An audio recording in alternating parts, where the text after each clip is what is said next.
అల్లూరు జిల్లా అడ్డతీగల మండలం భీముడు పాకల గ్రామంలో నిర్వహించిన వికసిత సంకల్ప యాత్రలో బీజేపీ నేత కొత్తపల్లి గీత పాల్గొన్నారు. కేంద్ర ప్రభుత్వం అందిస్తున్న పథకాలను ప్రజలకు వివరించడమే ఈ కార్యక్రమం ముఖ్య ఉద్దేశమని ఆమె స్పష్టం చేశారు.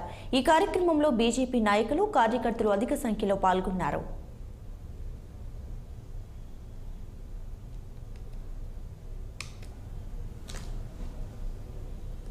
భీముడు పక్కన రావడం జరిగింది. ఈ గ్రామ పంచాయతీలో వికసిత్ భారత్ సంకల్ప యాత్ర ప్రోగ్రాం జరిగింది.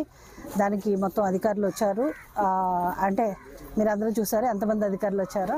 ఇది గవర్నమెంట్ ప్రోగ్రామ్, ఇది రాజకీయం కాబట్టి రాజకీయాలు మాట్లాడడానికన్నా బేసికల్లీ వికసిత్ భారత్ సంకల్ప యాత్ర అన్నది సెంట్రల్ గవర్నమెంట్ స్కీమ్స్ ఏమేమైతే ప్రజలకు అందుతున్నాయి, ఎట్లా అందిస్తున్నాం. ఇప్పుడు వరకు చాలామంది వచ్చే ప్రతి ప్రోగ్రాం కూడా స్టేట్ గవర్నమెంట్ ఇస్తుంది అన్న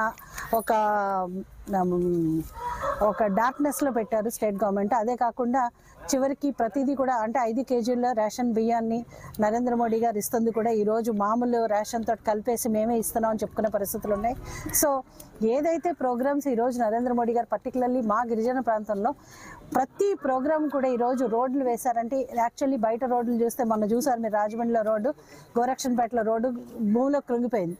అంటే క్వాలిటీ కంట్రోల్ కూడా లేకుండా స్టేట్ గవర్నమెంట్ చేస్తున్న ప్రోగ్రామ్స్ అని ఎంత భయంకరంగా ఉంటున్నాయో మనం చూస్తున్నాం. వేరేజ్ మా కాన్స్టిట్యున్సీలో ఈరోజు గిరిజన ప్రాంతంలో ఎంత క్వాలిటీ తోటి ఎన్ఆర్ఈజీఎస్ పనులు చేసినా ఇప్పుడు చెప్పారు ఆల్మోస్ట్ 100 కోట్లు ప్రోగ్రామ్స్